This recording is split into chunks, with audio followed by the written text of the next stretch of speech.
في خطوة قد تخفف من غضب الاتحاد الأوروبي، أفرجت السلطات التونسية عن 3 فتيات أوروبيات من منظمة فيمن تظاهرن الشهر الماضي بصدور عارية ضد الحكومة التونسية.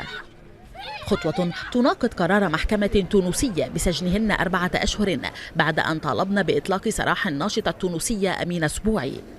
ناشطات عبرن عن أسفهن لما قمن به خلال جلسة النطق بالحكم.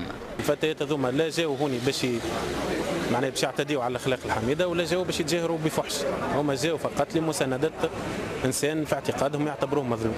على موقعها الاجتماعي دانت المنظمة الضغوط النفسية التي تعرضن لها الناشطات في السجن، إذ أنهن كن في عزلة تامة.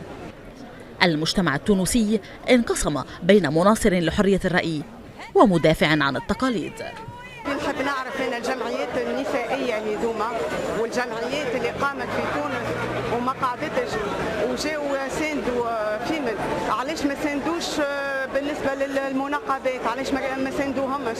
علاش ما ساندوش قضايا نسائية أخرى تكون محترمة وفي المستوى؟ قضية العاريات احنا ما تهمناش وما هوش من تقاليدنا. الأوروبيات الثلاث تمكن من نيل حريتهن في حين لم يفرج عن زميلتهن التي جئن من أجلها. فأمينة ما زالت في الاحتجاز رهن التحقيق، إذ أنها تواجه عقوبة بالسجن في حال إدانتها.